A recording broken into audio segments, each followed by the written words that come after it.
그날 서울의 오후는 유난히 숨이 막힐 듯 무더웠다. 하루 종일 이어진 고된 업무에 지친 나는 익숙한 소파에 몸을 던질 생각만 하며 집으로 향했다. 이 집은 벽돌 한 장, 작은 공간 하나하나까지 모두 내 손길이 닿은 곳이었다. 어머니가 남겨주신 유산 2억 원과 권혁수라는 남자를, 사랑한 내 7년의 청춘을 모두 쏟아부어 일군 보금자리, 연애 7년, 결혼 3년, 도합 10년, 내 인생의 3분의 1을 나는 그에게 온전히 바쳤다. 나는 하이힐을 벗어던지고 핸드백을 선반에 올려둔 뒤 혁수 씨의 서재로 들어갔다. 그는 요즘 부쩍 귀가가 늦었다. 건설 회사 프로젝트가 막바지라며 이번 것만 잘 마무리하면 팀장으로 승진할 수 있다고 했다. 나는 그를 믿었다. 단 한 번도 의심하지 않았다.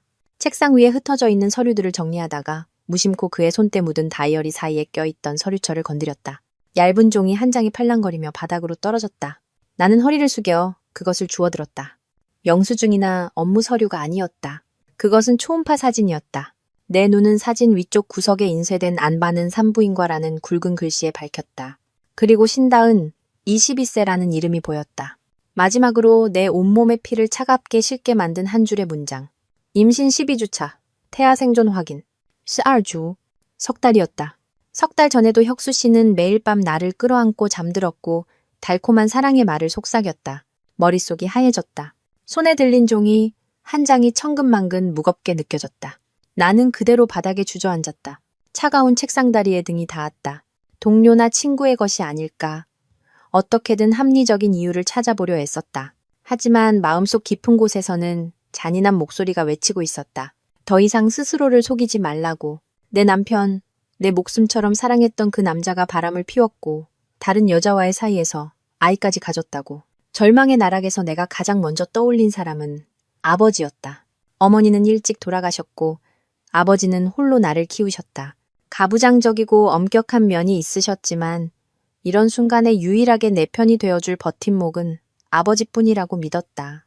나는 허둥지둥 차키를 챙겨 넋나간 사람처럼 집을 뛰쳐나왔다. 따뜻한 포옹과 위로의 말이 필요했다. 아버지가 내 편에 서서 이 불행한 딸을 위해 정의를 찾아줄 것이라는 믿음이 필요했다. 아버지 댁은 우리 집에서 차로 30분 거리였다.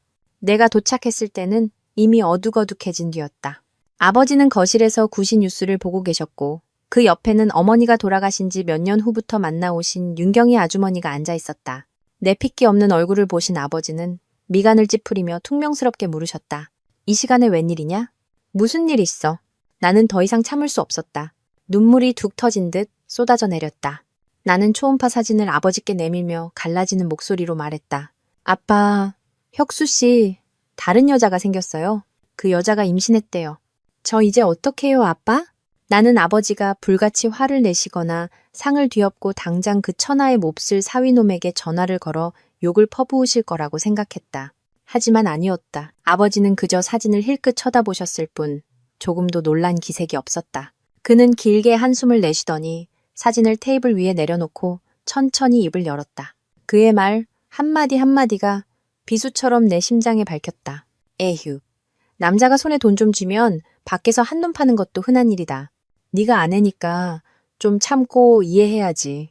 나가서 놀아봤자 결국 돌아오는 건 처자식 있는 집이야.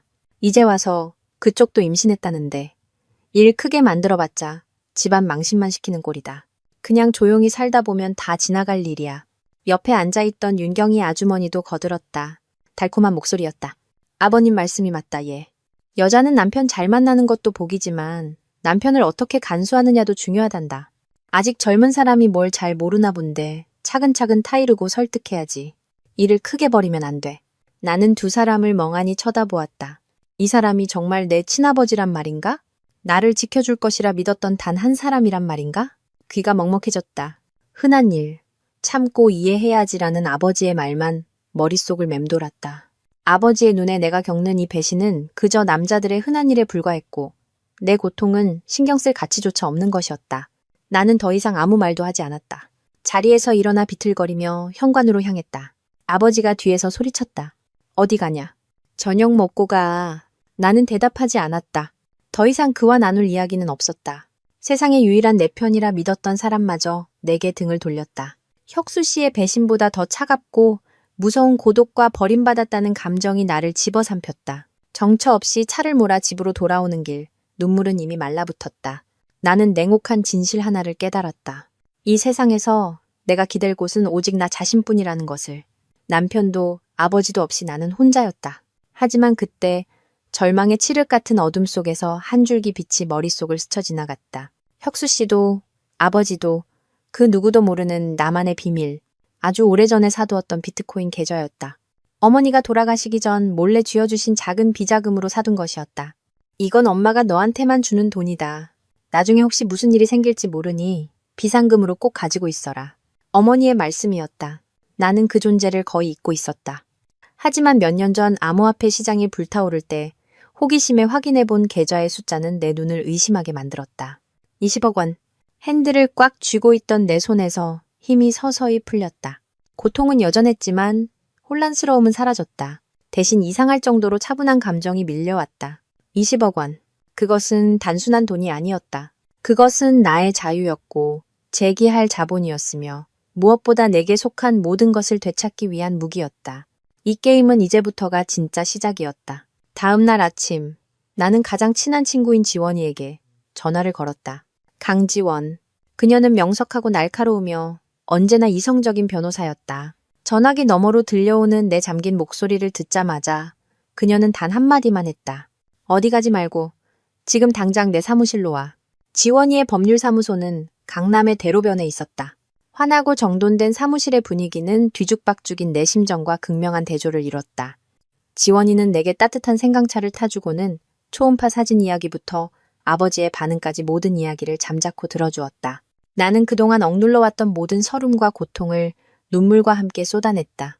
이야기가 끝나자 지원이는 섣불리 나를 위로하지 않았다. 그저 조용히 티슈 상자를 건네며 내가 진정하기를 기다려주었다. 그리고는 또렷하고 단호한 목소리로 입을 열었다. 서연아, 내 말 잘 들어. 지금은 울고 있을 때가 아니야. 네가 가장 먼저 해야 할 일은 냉정해지는 거야. 권혁수든 누구든 네가 고통스러워한다는 걸 절대 들켜서는 안 돼. 그리고 가장 중요한 건 네게 돈이 있다는 사실을 절대 노출해서는 안 된다는 거야. 나는 퉁퉁 부은 눈으로 그녀를 올려다보았다. 지원이가 분석하기 시작했다.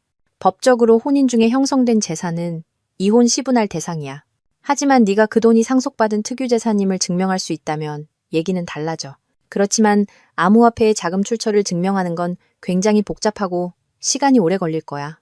가장 좋은 방법은 아무도 그 존재를 모르게 하는 거야. 그냥 없는 돈이라고 생각해. 너는 지금부터 배신당하고 아무것도 가진 것 없는 불쌍한 아내 역할을 해야 해. 그래야만 안전하게 빠져나와 내 재산을 지킬 수 있어. 지원이의 말은 내 머리에 찬물을 끼얹는 것처럼 나를 정신 차리게 했다. 맞다. 감정적으로 행동해서는 안 된다. 나는 이미 남편을 잃었고 아버지의 사랑도 잃었다. 어머니가 남겨주신 마지막 유산까지 잃을 수는 없었다. 그럼 나 이제 어떻게 해야 해? 나는 한결 차분해진 목소리로 물었다. 지원이가 손가락으로 테이블을 가볍게 두드리며 날카롭게 빛나는 눈으로 말했다. 방법은 두 가지야. 첫째, 그놈의 외도 증거를 수집하는 거지. 하지만 이건 비용도 많이 들고 시간도 오래 걸려. 게다가 법정에서 그놈이 딱 잡아떼면 효과가 미미할 수도 있어. 외도 증거는 재산분할 협의에서 조금 유리한 고지를 점하게 해줄 뿐 그놈을 빈털터리로 만들지는 못해. 그녀는 잠시 말을 멈췄다가 이었다. 둘째, 그리고 내가 너에게 더 추천하는 방법은 그놈이 제 발로 이혼 서류에 도장을 찍고 빈손으로 나가게 만드는 거야. 정면으로 공격하는 게 아니라 거대한 덫을 놓아서 스스로 걸어 들어오게 만드는 거지. 우리는 그놈의 탐욕과 허영심, 그리고 어리석음을 공격할 거야. 나는 지원이를 바라보았다. 마음속에 한 줄기 희망이 솟아났다. 내 친구는 절대 빈말을 하는 사람이 아니었다. 무슨 덫? 아직은 일러. 지원이가 손을 저었다. 덫을 놓기 전에 모든 걸 우리 손 안에 쥐고 있어야 해. 집, 재산, 그놈의 인간관계까지 전부. 집에 가서 등기권리증, 예금통장, 계약서. 가치 있는 건 뭐든지 다 찾아내. 전부 사진 찍어서 나한테 보내. 그리고 너는 아무 일도 없었던 것처럼 행동해야 해. 가정을 지키려고 애쓰는 불쌍한 아내처럼. 네가 약해 보일수록 그놈은 더 방심하게 될 거야. 지원이의 말에 따라 나는 집으로 돌아왔다. 이번에는 더 이상 공황 상태가 아니었다. 나는 집안을 한 바퀴 둘러보았다. 값비싼 가구, 화려한 장식품들은 모두 혁수 씨의 취향이었다. 그는 늘 번지르르하고 화려한 것들을 좋아했다. 집은 남자의 얼굴이야. 남들이 무시하지 않게 럭셔리하게 꾸며야지. 그가 입버릇처럼 하던 말이었다. 이제와 생각하니 헛웃음만 나왔다. 그는 내 어머니의 돈으로 자신의 얼굴을 치장한 것이었다. 나는 운명의 초음파 사진을 발견했던 서재로 들어갔다. 이번에는 침착하게 서랍을 하나씩 열고 서류철을 샅샅이 뒤졌다. 혁수 씨는 꽤 꼼꼼한 성격이라 서류들은 항상 잘 정리되어 있었다. 잠금 장치가 달린 서류 가방 안에서 나는 등기 권리증, 각종 보험 계약서, 그리고 몇 개의 예금 통장을 찾아냈다. 그런데 이상한 점이 있었다. 등기 권리증이 원본이 아니라 등기부등본뿐이었다. 불길한 예감이 들었다. 나는 즉시 지원이에게 전화를 걸었다. 지원아, 서류는 찾았는데 등기 권리증이 원본이 아니라 등본만 있어. 원본이 없어. 수화기 너머에서 몇 초간 침묵이 흘렀다. 이윽고 지원이가 심각한 목소리로 말했다. 서연아, 침착하게 들어. 그놈이 진짜 등기 권리증으로 다른 짓을 했을 가능성이 아주 높아. 최근에 은행 관련 서류에 서명한 적 있어? 나는 기억을 더듬었다. 희미한 기억 하나가 떠올랐다. 약 2달 전 혁수 씨가 서류 뭉치를 내밀며 회사 직원 우대 대출 서류라고 부부 공동 서명이 필요하다고 했다. 사업에 투자할 자금이라는 그의 말에 두 사람의 미래를 이야기하며 환하게 웃는 그의 모습에 나는 아무 생각 없이 바로 서명해 주었다. 나는 이 사실을 떨리는 목소리로 지원이에게 이야기했다. 지원이가 깊은 한숨을 내쉬었다. 내 예상이 맞았어. 그놈이 널 속여서 집을 담보로 대출을 받은 거야. 이 개자식 이미 퇴로부터 마련해놓고 있었네. 서연아, 상황이 우리 생각보다 훨씬 복잡해. 이제부터 한 걸음 한 걸음 신중하게 움직여야 해. 전화를 끊고 나는 서재에 망연자실하게 앉아 있었다. 충격이 꼬리에 꼬리를 물고 이어졌다. 혁수 씨는 감정적으로 나를 배신했을 뿐만 아니라 어머니가 내게 주신 재산까지 가로채기 위해 치밀하게 나를 속여왔던 것이다. 마음속에서 분노가 치밀어 올랐다. 좋아. 그렇게 나오고 싶다면 나도 끝까지 가주겠어. 지원이와의 대화는 내가 얼마나 순진했는지를 깨닫게 해주었다. 나는 사랑하는 남편이 연출한 연극 속에서 그것이 연극인 줄도 모르고 살아왔던 것이다. 내 보금자리라 여겼던 이 집은 사실 나를 기만 속에 가두는 금빛 세상이었다. 나는 지원이에게 이 집의 출처에 대해 더 자세히 이야기했다. 그것은 어머니가 병으로 돌아가시기 전 내게 주신 마지막 선물이었다. 어머니는 병상에서 내 손을 잡고 힘없는 목소리로 그러나 사랑 가득한 눈빛으로 말씀하셨다. 서연아, 엄마가 너한테 해줄 수 있는 게 많지 않구나. 이 2억 원, 엄마가 딸에게 주는 마지막 선물이라고 생각해. 나중에 결혼하면 이걸로 꼭 내 명의로 된 집을 사거라. 여자는 자기 이름으로 된 재산이 하나쯤은 있어야 해. 그래야 나중에 무슨 풍파가 닥쳐도 돌아갈 곳이 있지 않겠니? 엄마 말 명심해라. 그때 나와 혁수 씨는 5년째 연애 중이었다. 그는 나의 첫사랑이자 유일한 사랑이었다. 다정하고 신사적이며 언제나 나를 살뜰히 챙겨주었다. 내가 어머니가 남겨주신 돈에 대해 이야기했을 때 그는 나를 끌어안고 감격의 찬 목소리로 말했다. 날 믿어줘서 고마워, 서연아. 걱정 마. 내가 너와 함께 세상에서 가장 행복한 가정을 꾸릴게. 우리는 함께 집을 보러 다니기 시작했다. 혁수 씨는 매우 적극적이었다.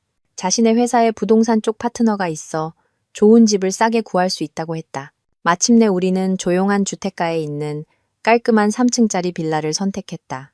가격은 7억 원. 내게는 2억 원이 있었고 5억 원이 부족했다. 혁수 씨는 나머지는 자기가 책임지겠다고 했다. 집 매매를 의논하던 날이 아직도 생생하다. 혁수 씨는 내 손을 잡고 진심 어린 눈빛으로 말했다. 서연아, 내 돈 2억은 장모님이 피땀 흘려 남겨주신 돈이고 네 혼전 재산이잖아. 하지만 나머지 5억을 은행에서 대출받으려면 내가 주채무자로 이름을 올리는 게 절차가 더 쉬울 거야. 집은 우리 공동 명의로 하고 이렇게 하면 내가 빚을 갚는데 더 책임감을 느끼게 될 거고 너는 아무 걱정할 필요 없어. 내 돈이 내 돈이고 이 집은 우리 집이잖아. 내가 열심히 일해서 빚 다 갚고 너한테 풍족한 삶을 선물할게. 그의 달콤한 말에 나는 완전히 설득당했다. 나는 그가 나를 위해 가장으로서의 책임을 다하기 위해 그렇게 하는 것이라고 생각했다. 단 한치의 의심도 없이 그가 대출의 주 채무자가 되는 것에 기쁘게 동의했다. 우리는 그렇게 이 집을 샀다. 지난 3년간 나는 우리의 보금자리에 그리고 아내를 지극히 사랑하는 남편에 대해 늘 자랑스러워했다. 알고 보니 모든 것이 치밀하게 계산된 연극이었다. 그는 처음부터 나를 덫에 빠뜨렸다. 내 돈으로 집을 사면서 교묘하게 집값의 상당 부분을 자신이 주채무자인 대출로 형성된 공동재산으로 둔갑시켰다. 그리고 이제는 더 교묘한 사기까지 쳤다. 나를 속여 이 집을 담보로 3억 원을 추가로 대출받은 것이다. 지원이의 말에 따르면 현재 상황에서 이혼하게 되면 이 집은 공동재산으로 간주된다. 원래 대출금 5억과 새로운 대출금 3억을 합친 총 8억의 빚을 제외하고 남는 금액을 반으로 나누게 된다. 그런데 그 3억은 분명 그가 자신의 개인 계좌로 빼돌렸을 것이다.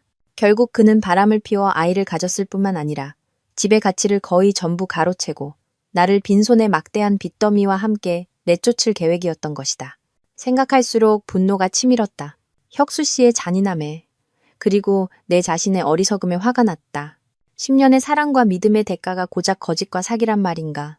나는 사랑에 눈이 멀어 어머니의 당부를 잊고 있었다. 내 이야기를 다 들은 지원이는 한숨을 내쉴 뿐이었다. 이놈 보통 놈이 아니야. 서연아. 모든 걸 다 계산해놨네. 이제 등기권리증도 그놈이 가지고 있고 대출금도 그놈이 챙겼어. 넌 완전히 불리한 상황이야. 하지만 괜찮아. 그놈의 음모를 알았으니 우리도 대책을 세울 수 있어. 네가 지금 해야 할 일은 아주 침착하게 어리숙하고 연약한 아내 역할을 완벽하게 해내는 거야. 나 다음에 뭘 해야 해? 내가 물었다. 일단은 조용히 있어. 이혼이나 초음파 사진 얘기는 꺼내지도 마. 그냥 아무것도 모르는 척해. 하지만 이제부터 아주 사소한 것까지 주의 깊게 관찰해야 해. 그놈의 생활 패턴, 통화, 메시지, 친구나 동료 관계. 모든 이상한 점이 있으면 기록해서 나한테 알려줘. 그리고 그 3억 대출금에 대해서는 내가 사람을 시켜서 이미 집행됐는지 돈이 어디로 흘러갔는지 알아볼게. 쉽지는 않겠지만 약속할게. 절대 널 손해보게 놔두지 않을 거야. 지원이의 약속은 안정제처럼 내 마음을 다독여 주었다. 나는 더 이상 혼자가 아니었다. 내게는 똑똑한 친구와 비밀스러운 거액의 자산이 있었다. 이 게임의 승자는 반드시 내가 될 것이다. 그 후 며칠 동안 나는 이중 생활을 시작했다.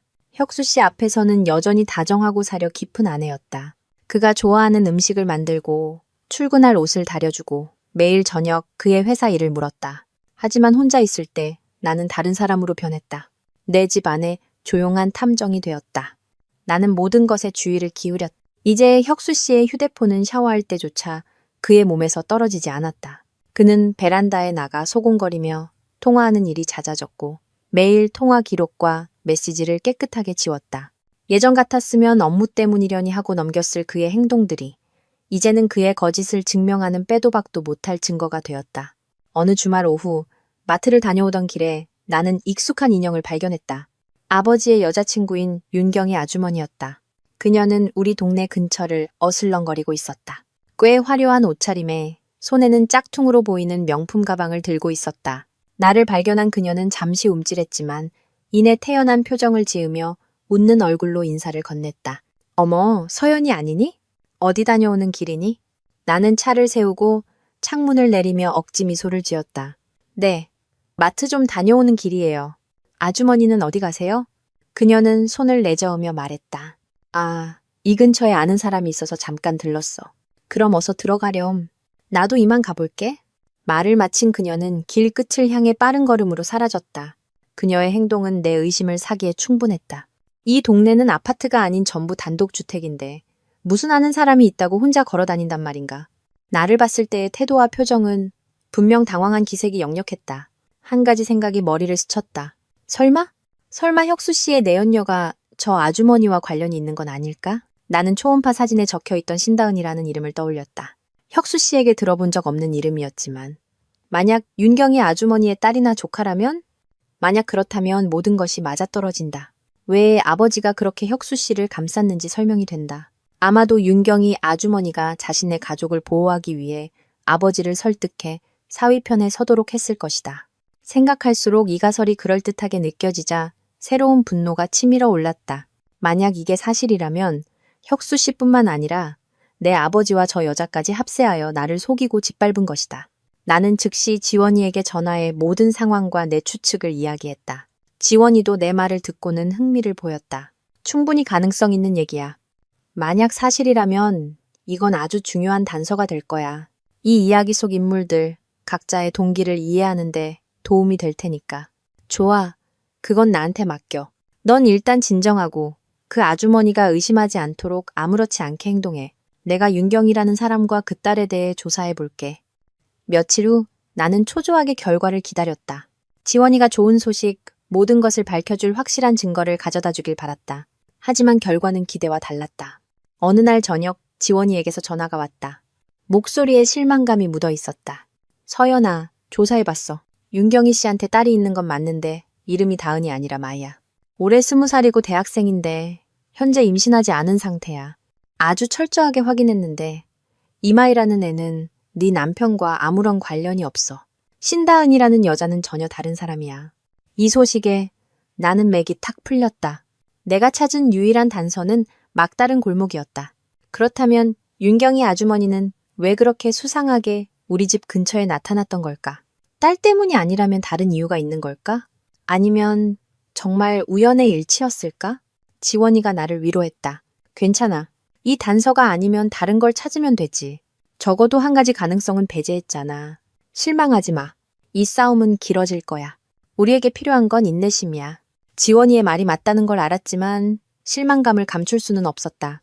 나의 적은 여전히 어둠 속에 숨어 있었고 나는 그 얼굴조차 알지 못했다. 그러는 동안 나는 위선 속에서 하루하루를 살아야 했고 나를 배신한 남편과 마주해야 했다. 이 감정은 정말 견디기 힘들었다. 그날 저녁 혁수 씨는 평소보다 일찍 퇴근했다. 손에는 커다란 장미 꽃다발이 들려 있었다. 그는 활짝 웃으며 내게 꽃다발을 내밀었다. 자기 주려고. 요즘 우리 너무 무미건조했던 것 같아서.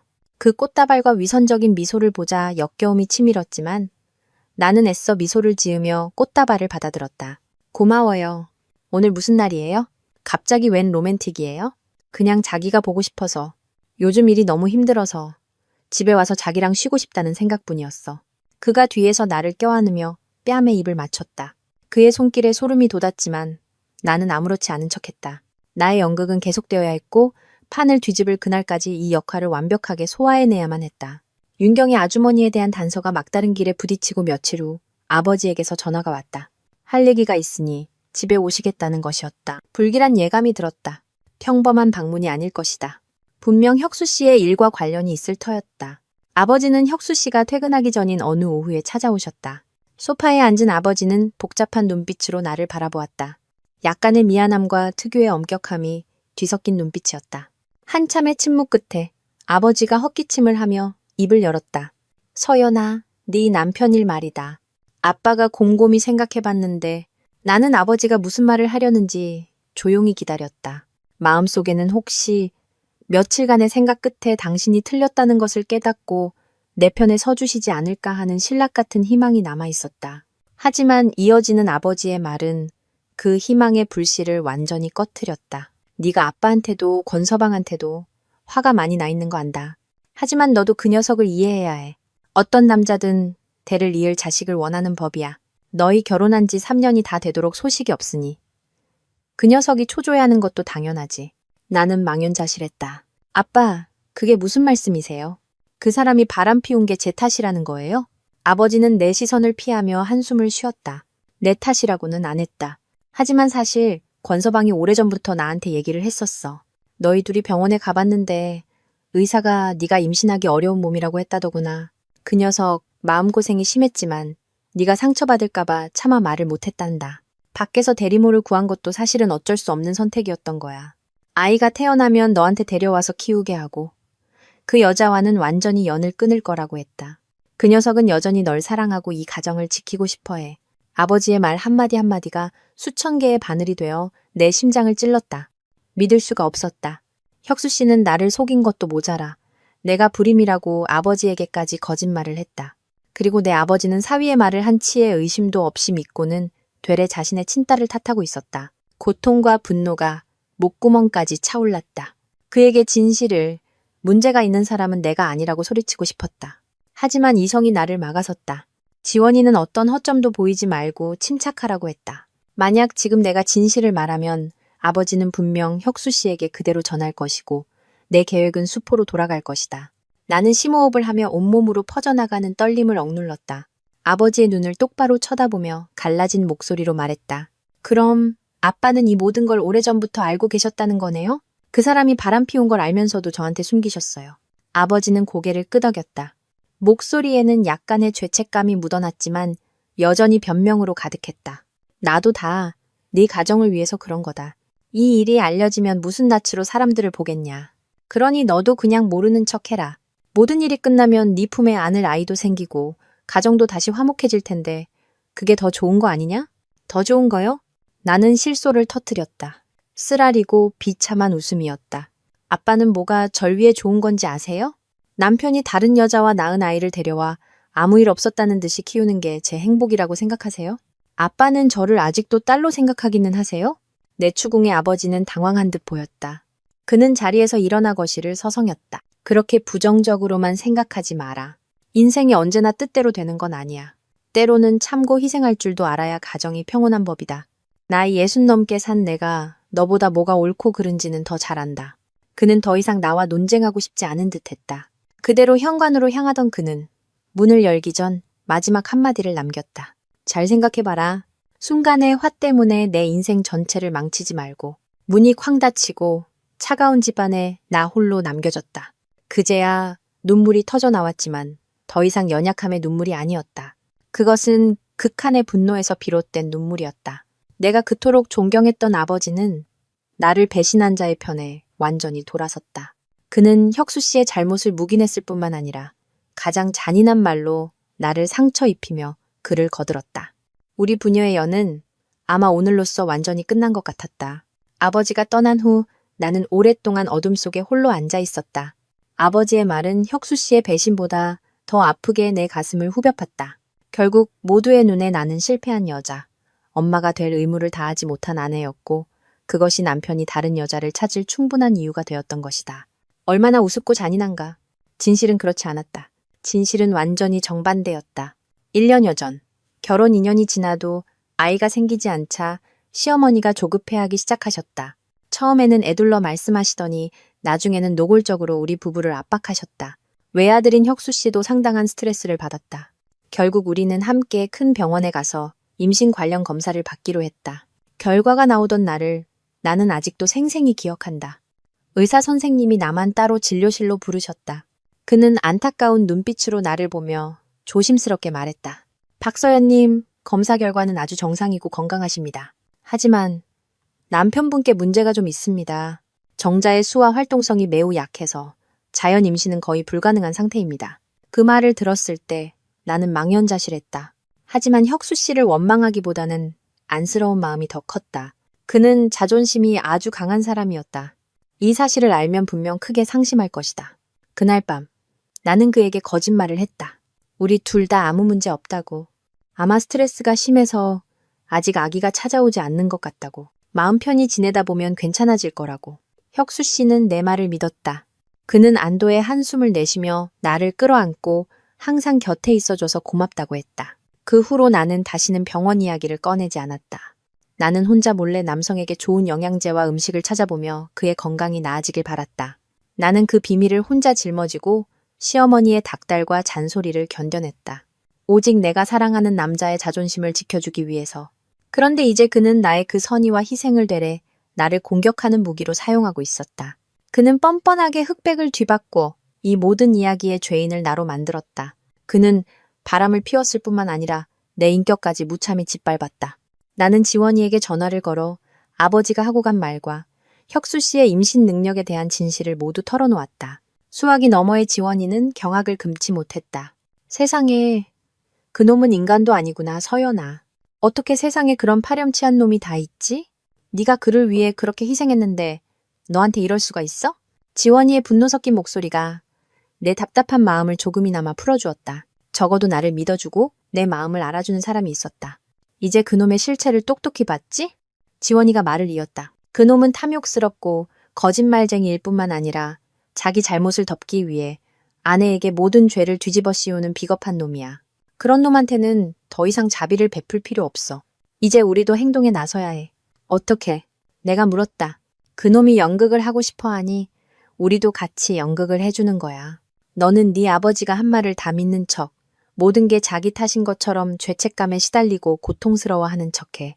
네가 운명에 순응하는 것처럼 보일수록 그놈은 더 방심하고 허점을 드러낼 거야. 그동안 너와 나는 덫을 놓기 시작하는 거지. 지원이가 계산적인 목소리로 말했다. 첫 번째 덫은 그놈이 너한테서 사기친 대출금 3억 원을 겨냥할 거야. 내가 이미 확인했어. 대출금은 그놈 명의 계좌로 입금됐어. 이제 우리는 그 돈이 아주 합리적인 방식으로 증발하게 만들어서 그놈이 피가 거꾸로 솟을 만큼 화가 나지만 아무것도 할 수 없게 만들 거야. 지원이의 계획을 듣자 묘한 흥분이 차올랐다. 슬픔과 비탄은 사라지고 그 자리를 강한 결심이 채웠다. 맞다. 울 만큼 울었고 약해질 만큼 약해졌다. 이제는 일어서야 할 때다. 나 자신을 위해 정의를 되찾을 뿐만 아니라 나를 짓밟은 자들에게 혹독한 대가를 치르게 하기 위해서. 이 연극의 감독은 내가 될 것이다. 그날 저녁 나는 혁수 씨가 좋아하는 음식으로 저녁상을 가득 차렸다. 가볍게 화장을 하고 그가 예쁘다고 칭찬했던 홈웨어 원피스를 입었다. 마치 아무런 폭풍도 닥치지 않은 것처럼 평화롭고 따뜻한 분위기를 연출하고 싶었다. 혁수 씨는 집에 돌아와 잘 차려진 저녁상을 보고는 놀라면서도 매우 만족스러워하는 눈치였다. 그는 아버지의 말이 효과가 있었다고 내가 현실을 받아들이고 관계를 회복하려 노력한다고 생각하는 듯했다. 식사 내내 나는 말없이 그의 접시에 반찬을 놓아주었다. 간간히 슬픈 표정으로 한숨을 내쉬었다. 혁수 씨가 그 모습을 보고 먼저 입을 열었다. 왜 그래? 어디 안 좋아? 바로 이때였다. 나는 그를 올려다보았다. 눈에는 눈물이 그렁그렁했고 목소리는 떨렸다. 여보, 오늘 아버지가 다녀가셨어요. 저한테 전부 다 말씀해 주셨어요. 혁수 씨는 순간 당황했지만 이내 평정을 되찾고 수저를 내려놓으며 내 손을 잡았다. 서연아, 미안해. 진작 말했어야 했는데 용기가 안 났어. 네가 힘들어할까 봐. 제 잘못이죠. 그렇죠? 내가 흐느꼈다. 제가 아이를 낳아주지 못해서. 그래서 당신이 그럴 수밖에 없었던 거잖아요. 미안해요. 제가 아내로서의 도리를 다하지 못했어요. 내가 모든 잘못을 자처하자 혁수 씨는 안도의 한숨을 내쉬었다. 그의 얼굴에는 위선적인 동정심이 가득했다. 아니야, 내 잘못 아니야. 그렇게 생각하지 마. 난 아직도 널 정말 사랑해. 그 일은 어쩔 수 없었어. 걱정 마. 아이가 태어나면 모든 걸 깔끔하게 정리할게. 그 아이는 우리 아이가 될 거야.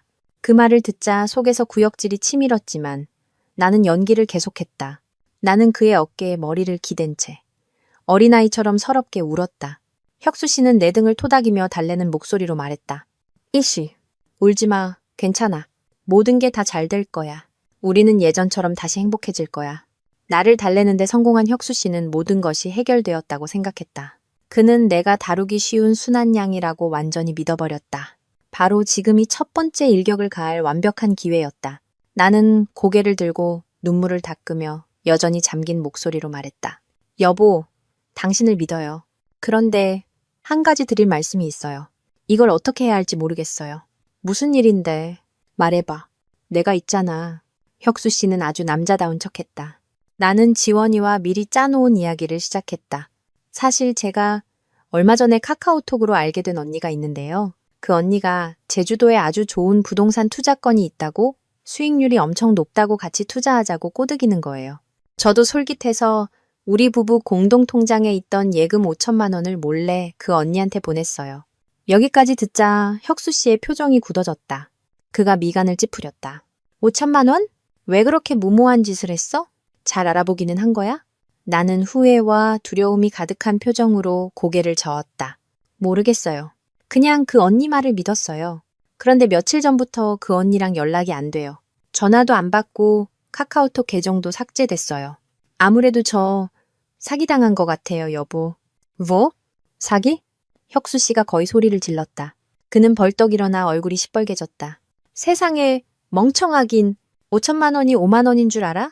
왜 나한테 한마디 상의도 없이 그런 짓을 해? 나는 몸을 움츠리며 더 서럽게 울었다. 미안해요. 그냥 돈 좀 벌어서 우리 가족한테 보탬이 되고 싶었어요. 당신 고생 좀 덜어주려고 일이 이렇게 될 줄은 몰랐어요. 여보, 이제 어떡해요? 경찰에 신고할까요? 경찰에 신고하자는 내 말은 혁수 씨의 약점을 정확히 찔렀다. 그는 팀장 승진을 앞둔 민감한 시기였다. 만약 지금 사기 사건에 휘말리면 그의 평판에 흠집이 갈 것이 뻔했다. 게다가 경찰이 수사에 착수하면 그의 다른 계좌들까지 들여다볼 수 있고 3억 원 대출 사실이 드러날 위험도 있었다. 혁수 씨는 방안을 서성이며 고뇌에 빠졌다. 돈도 아깝고 화도 났지만 일을 크게 벌일 용기는 없었다. 결국 그는 이를 악물고 말했다. 됐어. 시끄럽게 경찰에 신고해서 뭘 해.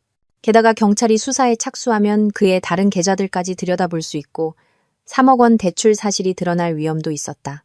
앞으로 돈과 관련된 일은 절대 너 혼자 결정하지 마. 알았어?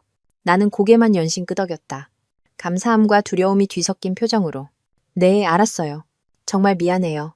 연극은 완벽하게 성공했다. 나는 5천만 원을 잃어버린 것을 완벽하게 합법화했다. 혁수 씨는 속이 부글부글 끓었지만 어쩔 수 없이 쓴 잔을 삼켜야 했다. 그는 그 5천만 원이 단지 전체 요리에 불과하다는 것을 꿈에도 몰랐다.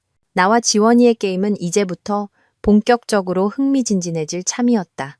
5천만 원 사기극을 더 실감나게 만들기 위해 나와 지원이는 하루 오후를 꼬박 가짜 증거를 만드는 데 썼다.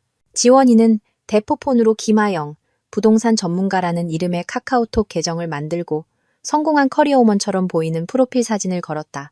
그리고 나와 김아영이 나눈 대화 내용을 조작했다.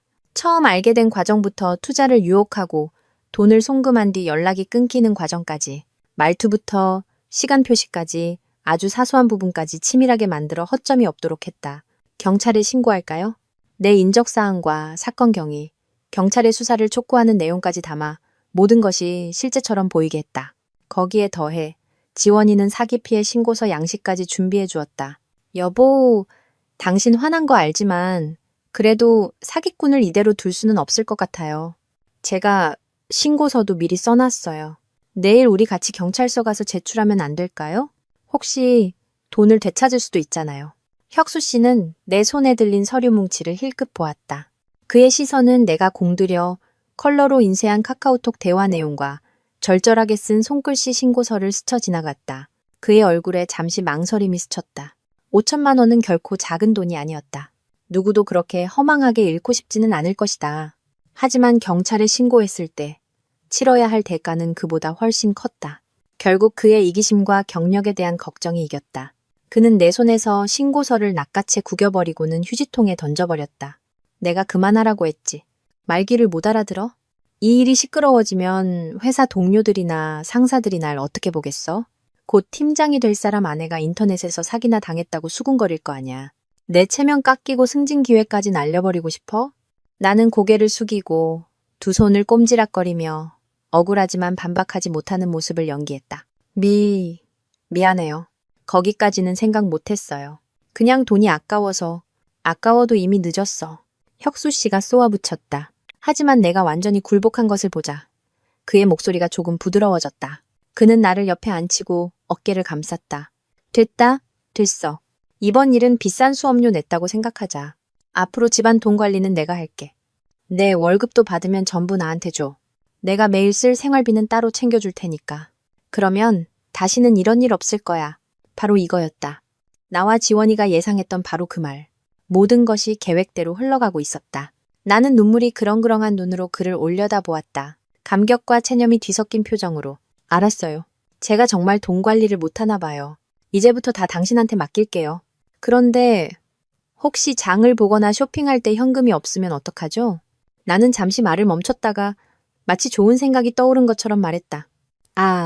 아니면 당신 이름으로 가족카드 하나 만들어주면 안 돼요? 명의는 당신 거고 저는 그냥 쓰기만 하는 거죠. 그럼 제가 뭘 살 때마다 은행에서 당신한테 바로 문자 알림이 가니까 당신이 제 씀씀이를 다 관리할 수 있잖아요. 저도 편하고 당신도 안심할 수 있고. 어때요? 내 제안은 지극히 합리적으로 들렸다. 그것은 나의 완전한 의존성을 보여주는 동시에 그에게 아내를 완벽하게 통제하고 있다는 느낌을 주었다. 혁수 씨는 몇 초 생각하더니 즉시 고개를 끄덕였다. 그거 좋은 생각이네. 내일 당장 은행 가서 만들어줄게. 대신 꼭 필요한 데만 써야 한다. 네, 알았어요. 고마워요, 여보. 나는 작은 목소리로 대답했다. 마음속으로는 쾌재를 부르고 있었다. 미끼는 던져졌고 탐욕스러운 물고기는 아무런 의심 없이 그것을 덥석 물었다. 그는 자신이 내게 건네줄 신용카드가 통제의 도구가 아니라 훨씬 더 거대한 덫을 위한 가장 날카로운 무기가 될 것이라는 사실을 꿈에도 몰랐다. 그를 돈뿐만 아니라 명예와 미래까지 잃게 만들 덧말이다. 며칠 후 혁수 씨는 한도 2천만 원짜리 반짝이는 신용카드를 내게 건넸다. 그는 생필품을 사거나 마트에 갈 때만 사용하고 절대 낭비해서는 안 된다고 신신당부했다. 나는 고분고분 알겠다고 대답하며 그 카드를 보물처럼 지갑에 넣었다. 내 연기는 너무나 완벽해서 가끔은 나 자신도 내 연기력에 감탄할 정도였다. 이제 지원이의 계획에 따라 다음 단계를 실행할 시간이었다. 바로 지원군을 부르는 것. 그리고 그 지원군으로는 시어머니보다 더 적합한 인물이 없었다. 시어머니 정복희 여사님은 시골에 사셨다. 평생을 고생하며 사셨지만 허영심이 강하고 과시하기를 좋아하시는 분이었다. 어머니에게 아들인 혁수는 가장 큰 자랑거리였다. 늘 동네방네 아들이 서울에서 큰 회사 다니고 돈도 잘 벌고 예쁜 아내까지 얻었다고 자랑하고 다니셨다. 또한 매우 현실적이셨는데 노골적으로 말하면 탐욕스러웠다. 돈으로 환산할 수 있는 것이라면 무엇이든 큰 관심을 보이셨다. 나는 이 약점을 파고들어 그물을 치기 시작했다. 어느 날 밤 혁수 씨가 잠든 것을 확인한 후 나는 휴대폰을 들고 고통과 죄책감으로 가득 찬 내용의 메시지를 작성했다. 지원아, 나 어떡하지? 오늘 끔찍한 사실을 알게 됐어. 남편이 나를 속여서 서류에 서명하게 하고 집을 담보로 은행에서 3억이나 대출을 받았어. 3억 원이야. 지원아, 지금 그 돈이 어디 있는지도 몰라. 너무 무서워. 그 사람이 나 몰래 무슨 짓을 꾸미고 있는 것 같아. 나 이 일 그냥 넘어가면 안 되겠지? 나는 메시지를 몇 번이고 다시 읽으며 충분히 비극적이고 충격적으로 보이도록 다듬었다. 그리고 지원이가 아닌 사랑하는 어머님이라고 저장된 시어머니의 이름을 누르고 전송 버튼을 눌렀다. 메시지를 보내자마자 나는 내 휴대폰에 발신 메시지 하면서 그 내용을 즉시 삭제했다. 오직 수신자에게만 흔적을 남겼다. 나는 시어머니의 성격상 이 메시지를 읽으면 첫 반응은 며느리에 대한 걱정이 아니라 3억 원이라는 액수에 눈이 번쩍 뜨일 것이라고 확신했다. 그녀는 그 돈이 대출금이든 뭐든 상관하지 않을 것이다. 그저 자기 아들이 거액의 돈을 손에 쥐었다는 사실에만 집중할 것이고 더 이상 시골에 가만히 앉아있지만은 않을 터였다. 예상대로 다음 날 아침 동이 트기도 전에 시어머니에게서 전화가 빗발쳤다. 나는 일부러 벨소리를 한참 울리게 놔둔 뒤 졸린 목소리로 전화를 받았다. 여보세요. 어머님? 웬일로 이렇게 일찍 전화하셨어요? 수화기 너머로 시어머니의 다급하지만 애써 관심을 가장한 목소리가 들려왔다. 서연아, 나다. 어젯밤에 네가 보낸 문자 그거 뭐니? 내가 읽고 깜짝 놀랐잖니. 무슨 일이냐? 혁수가 무슨 일 저질렀어? 나는 화들짝 놀란 척했다. 네? 문자요? 아, 저 그거 친구 지원이한테 보낸다는 게. 잘못 보냈나 봐요. 어머님 죄송해요. 그 문자 얼른 지워주세요. 이거 혁수 씨가 알면 저 큰일 나요. 절대 아무 말도 하지 마세요. 네? 나의 당황한 연기는 시어머니에게 그것이 사실이라는 확신을 더욱 심어주었다. 그녀는 황급히 나를 안심시켰다. 그래. 알았다. 아무 말 안 할게. 근데 무슨 일이 있으면 나한테도 얘기를 해야지. 너희 무슨 일 있는 거니? 3억은 또 뭐고? 나는 전화기 너머로 흐느끼기 시작했다. 어머님, 저 너무 속상하지만 이 얘기는 너무 복잡해요. 그냥 묻지 말아주세요. 대신 혁수 씨한테는 절대 아무 말도 안 하신다고 약속해주세요. 저 이만 끊을게요. 나는 그녀가 더 물어볼 틈도 주지 않고 전화를 끊었다. 미끼는 던져졌고 큰 물고기가 곧 걸려들 것이었다. 그리고 정말 바로 다음 날 시어머니는 커다란 여행 가방을 끌고 우리 집에 나타나셨다. 아들, 며느리가 보고 싶어서 며칠 지내러 오셨다고 했다. 혁수 씨는 갑작스러운 어머니의 방문에 약간 투덜거렸지만 어쩔 도리는 없었다. 오직 나만이 화난 얼굴로 그녀를 맞이하며 살갑게 굴었다. 네, 그런 태도에 혁수 씨조차 놀라는 눈치였다. 시어머니가 오신 후 혁수 씨의 삶은 뒤죽박죽이 되기 시작했고 나의 돈 쓰기 쇼가 시작되었다. 나는 혁수 씨가 준 신용카드를 들고 시어머니를 모시고 백화점을 순회했다. 옷, 명품 가방, 비싼 화장품까지 온갖 것들을 사들였다. 내가 카드를 긁을 때마다 혁수 씨의 휴대폰으로 문자 알림이 날아갔다. 처음에는 그가 전화를 걸어 잔소리를 했지만 나는 그저 상냥하게 대답할 뿐이었다. 어머님이 시골에서 모처럼 올라오셨는데 자식된 도리로 이 정도는 해드려야죠. 오랜만에 오셨잖아요. 며느리의 극진한 대접에 시어머님은 입이 귀에 걸렸다. 어딜 가나 내 칭찬을 입에 달고 사셨다. 점차 그녀는 나를 자신의 편으로 여기기 시작했다. 둘만 있을 때 그녀는 슬쩍 3억 원에 대해 묻기 시작했다. 나는 그저 울먹이며 자신은 아무것도 모르고 혁수 씨가 돈을 어딘가에 숨겨두고 아내에게 알려주지 않는다고만 했다.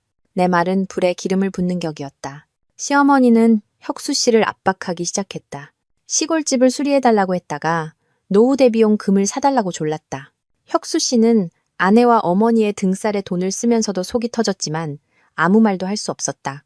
집안 분위기는 점점 더 험악해졌고 그것이 바로 내가 원하던 바였다. 상황이 혼란스러울수록 혁수 씨는 이 상황에서 벗어나고 싶어 할 것이고 나는 그에게 탈출구를 마련해줄 참이었다. 바로 마지막 덫으로 향하는 탈출구를.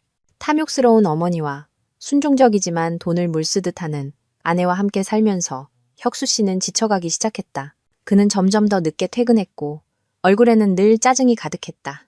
가족 식사 시간은 더 이상 따뜻하지 않았다. 시어머니의 끝없는 요구와 내 신용카드 명세서 이야기로 무겁게 가라앉았다. 혁수 씨는 몇 번이고 내게 화를 냈지만 나는 늘 같은 이유를 댔다. 어머님 기분 좋으시라고 그러는 건데요, 뭐. 그 말은 그의 입을 막아버렸다. 나는 때가 무르익었다고 판단하고 다음 카드를 꺼내들었다. 어느 날 저녁, 혁수 씨가 지친 얼굴로 퇴근했을 때 나는 오렌지 주스를 한 잔 타서 그의 옆에 조용히 앉았다. 시어머니는 방에서 드라마를 보고 계셨다. 여보, 내가 동정심 가득한 목소리로 시작했다. 요즘 당신 너무 힘들어 보여요. 회사 일도 많은데 집에 와서도 신경 쓸 일이 많으니 제가 다 미안하고 안쓰러워요. 나의 달콤한 말에 혁수 씨의 표정이 조금 누그러졌다. 그가 한숨을 내쉬었다. 네가 알아주니 다행이네. 이러다 내가 제명에 못 살겠다. 그래서 말인데요. 내가 말을 이었다. 요즘 어머님도 서울이 답답하다고 하시고 저도 그 일 이후로 마음이 영 안 좋아서요. 당신이 허락해준다면 제가 어머님 모시고 제주도에 며칠 다녀오면 어떨까요? 공기도 맑고 조용해서 어르신 건강에도 좋잖아요. 저랑 어머님은 바람 좀 쐬고 당신은 집에서 푹 쉬면서 일에 집중하고. 어때요? 내 제안은 물에 빠져 허우적거리는 사람에게 던져진 구명조끼와 같았다. 혁수 씨의 눈이 반짝 빛났다. 그는 1초도 고민하지 않고 고개를 끄덕였다. 잔소리꾼 어머니와 카드 긁는 아내에게서 단 며칠이라도 벗어날 수 있다는 것은 그에게 크나큰 행복이었다. 좋지. 당연히 좋지. 그거 아주 좋은 생각이다. 그가 기쁜 목소리로 말했다. 어서 다녀와. 며칠이든 얼마든지 경비는 내가 다 댈게. 하지만 당신 카드를 너무 많이 쓰는 것도 미안해서요. 내가 미안한 척했다. 그리고 여행 가면 자잘하게 현금 쓸 일도 많을 텐데. 괜찮아. 혁수 씨가 통 크게 손을 내저었다. 두 골칫덩어리를 빨리 치워버리고 싶은 자의 호탕함이었다. 내일 내가 현금으로 1천만 원 뽑아줄게. 마음껏 써.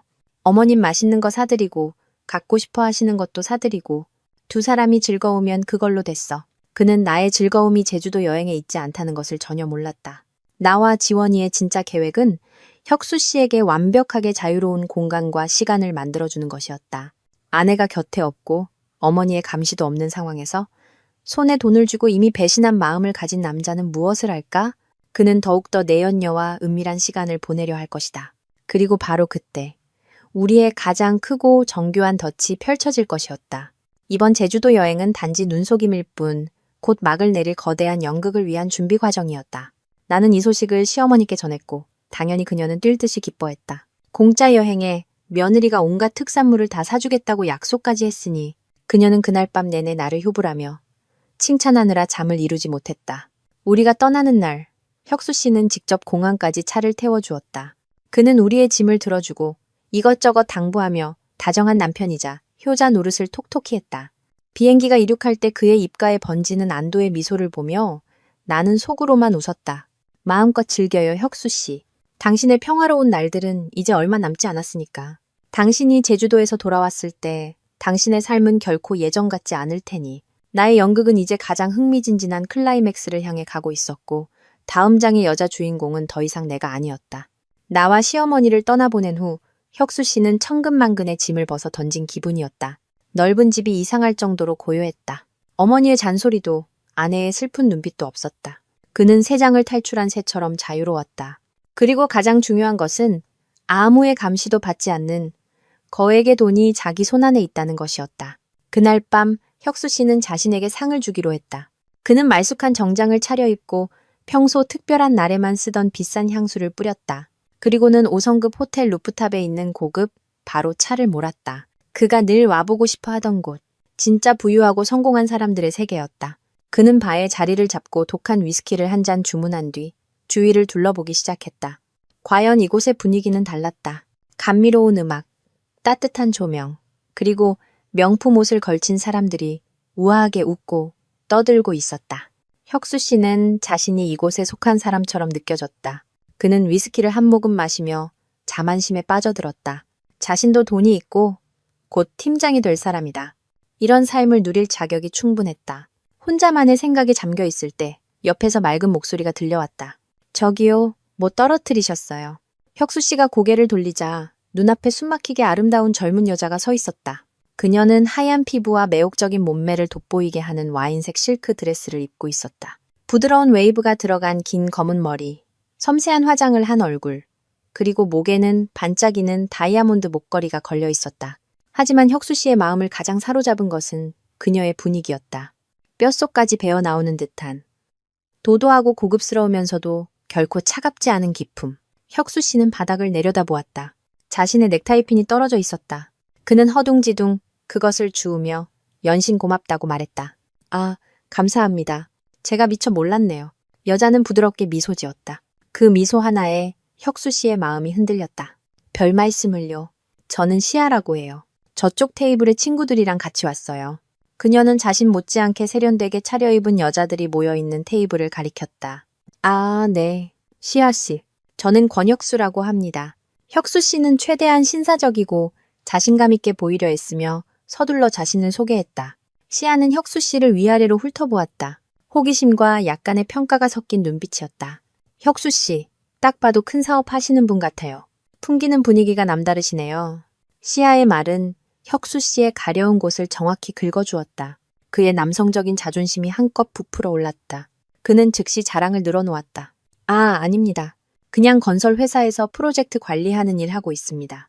뭐, 그냥 저냥. 시아가 의미심장한 미소를 지으며 입술을 살짝 올렸다. 요즘 건설 프로젝트 관리하시는 분들이 다들 능력이 뛰어나시더라고요. 저희 아버지도 부동산 쪽 일을 하시는데 주로 싱가포르나 호주에서 투자하세요. 아버지가 늘 한국 시장이 잠재력이 크다고 말씀하시거든요. 시아의 입에서 싱가포르와 호주라는 단어가 나오자 혁수 씨는 자신의 세계가 갑자기 초라하게 느껴졌다. 그는 그저 고개를 끄덕이며 맞장구를 칠 뿐이었다. 마음속으로는 선망과 약간의 질투가 뒤섞였다. 이것이 바로 진짜 상류층, 그가 그토록 갈망하던 수준이었다. 그들의 대화는 계속되었다. 시아는 똑똑하고 박식했다. 경제, 예술, 와인 등 모든 주제에 대해 막힘없이 이야기했다. 그녀는 교묘하게 대화를 이끌었고 혁수 씨가 자신의 부풀려진 성공담을 신나게 늘어놓도록 유도했다. 그녀는 진지하게 경청했고 때때로 섬세한 칭찬을 던져 혁수 씨를 세상에서 가장 능력 있고 매력적인 남자로 느끼게 만들었다. 바로 그때 혁수 씨의 휴대폰이 울렸다. 제주도에 있는 나에게서 온 카카오톡 메시지였다. 식당에서 시어머니와 저녁을 먹는 사진과 함께 어머님이랑 저녁 먹어요. 당신도 저녁 잘 챙겨 먹어요 라는 글이 있었다. 혁수 씨는 화면을 힐끗 보고는 서둘러 휴대폰을 주머니에 쑤셔 넣었다. 그 행동은 시아의 눈을 피하지 못했다. 그녀가 고개를 갸웃하며 장난기 섞인 목소리로 물었다. 애인 전화예요? 표정이 별로 안 좋아 보이시는데. 아, 아닙니다. 제 아내입니다. 혁수 씨가 약간 짜증 섞인 목소리로 불쑥 말했다. 그는 시아가 펼쳐 보이는 화려한 세계에 비해 사진 속 나와 어머니의 모습이 촌스럽고 초라하게 느껴졌다. 아내라는 단어를 듣자 시아의 아름다운 눈에 순간 놀라움이 스쳤지만 그녀는 이내 미소로 그것을 감췄다. 어머, 결혼하셨구나. 정말 책임감 있는 분이시네요. 하지만 혁수 씨처럼 성공하고 야망 있는 분이라면 곁에 집안일이나 신경 쓰는 여자가 아니라 성공의 길을 함께 걸어갈 수 있는 여자가 필요할 텐데요. 시아의 말은 혁수 씨의 전곡을 찌르는 화살과 같았다. 그것은 그가 마음속으로 생각하고 있던 모든 것을 대변했다. 그는 사진 속의 나를 보고 다시 눈앞의 시아를 보았다. 어처구니 없지만 너무나도 명확한 비교가 머릿속에 떠올랐다. 서연이는 그저 현실에 안주하고 발전이 없는 귀찮은 일만 만드는 아내일 뿐이다. 반면 시아, 그녀야말로 자신이 가질 자격이 있는 여자였다. 아름답고 부유하고 똑똑하며 자신의 가치를 한 단계 더 높여줄 수 있는 여자. 그날 밤 혁수 씨와 시아는 전화번호를 교환했다. 헤어지기 전 시아는 의미심장한 말을 남겼다. 오늘 만나서 정말 즐거웠어요. 다음에 또 뵐 수 있으면 좋겠네요. 집으로 차를 몰고 돌아오는 내내 혁수 씨는 시아에 대한 생각에서 벗어날 수 없었다. 그녀의 모습, 미소, 그리고 말 한마디 한마디가 그의 마음을 사로잡았다. 텅 빈 집의 냉기가 더 이상 그를 불편하게 하지 않았다. 오히려 그는 내가 없는 것이 다행이라고 생각했다. 그에게는 시아와 함께할 새로운 미래를 꿈꿀 자신만의 공간이 필요했다. 그리고 그 꿈속에서 10년의 청춘을 함께 보낸 아내인 나의 모습은 점점 희미해져 갔다. 운명적인 만남 이후 혁수 씨는 넋이 나간 사람 같았다. 그의 머릿속은 온통 시아의 생각으로 가득 찼다. 그는 자신의 아이를 가졌다고 믿는 내연녀 신다은에게도 제주도에서 안부를 묻는 내 메시지에도 더 이상 신경 쓰지 않았다. 지금 그에게 시아는 최고의 목표였고 그가 꿈꾸던 세계로 가는 통행권이었다. 그리고 시아, 아니 지원이의 연기자 친구는 혁수 씨를 오래 기다리게 하지 않았다.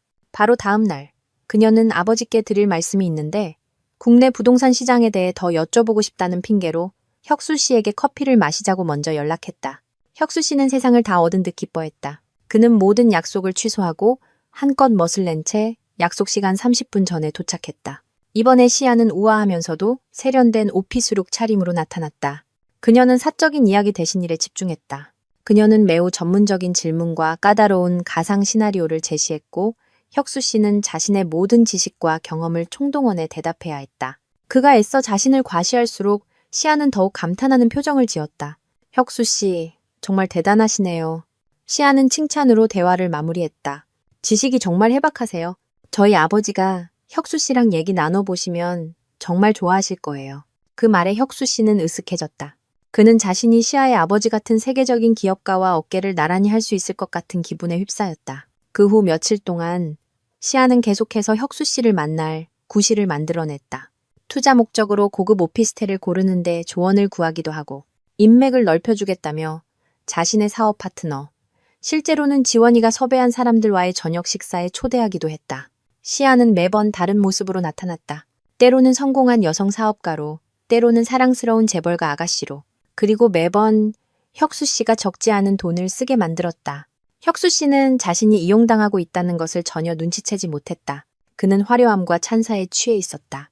미인의 마음을 얻기 위해 그는 돈을 아끼지 않았다. 명품 가방, 향수, 한정판 시계 등 값비싼 선물을 사주었고 메뉴판만 봐도 진땀이 나는 최고급 레스토랑에 그녀를 데려갔다.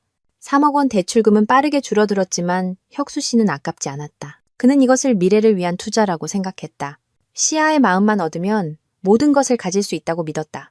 어느 저녁 식사 자리에서 시아는 무심코 자신의 이상형에 대해 이야기했다. 저는 돈이 아주 많은 남자는 필요 없어요.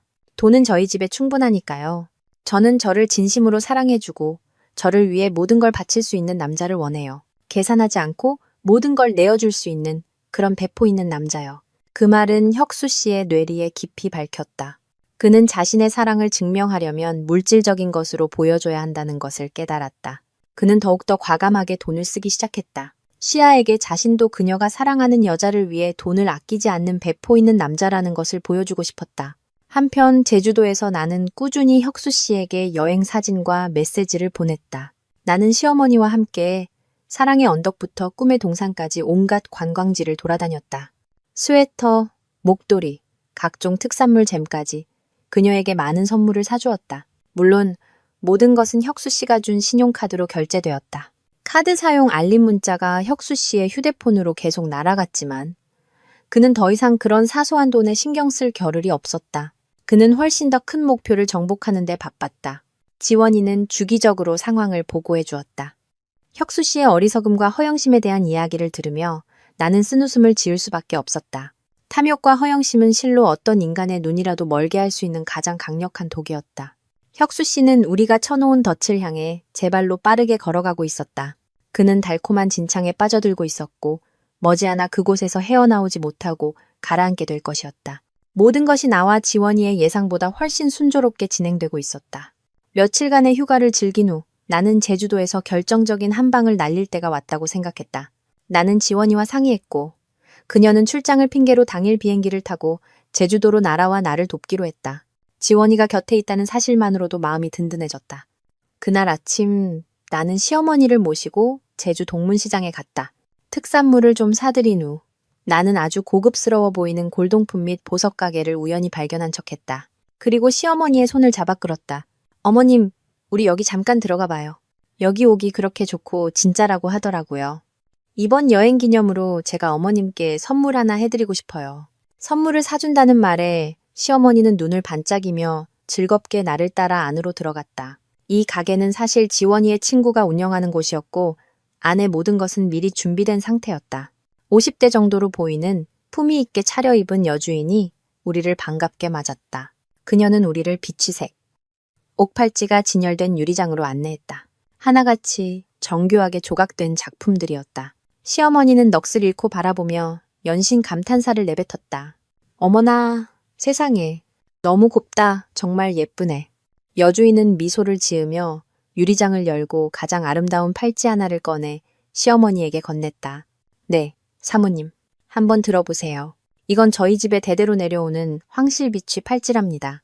아주 귀한 거예요. 시어머니는 떨리는 손으로 팔찌를 받아들었다. 그녀는 팔찌를 이리저리 돌려보며 탐욕스러운 눈빛으로 감상했다. 바로 그때 지원이가 다른 손님인 척 밖에서 들어왔다. 그녀는 시어머니 옆을 스쳐 지나가며 실수로 그녀의 팔을 가볍게 쳤다. 쨍그랑 옥팔찌가 대리석 바닥으로 떨어져 산산조각이 났다.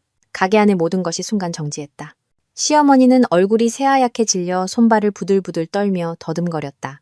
네, 내가 일부러 그런 게 아니오. 여주인은 즉시 표정을 바꾸었다. 그녀는 비통한 목소리로 소리쳤다. 세상에, 우리 집 가보가 지금 무슨 짓을 하신 거예요?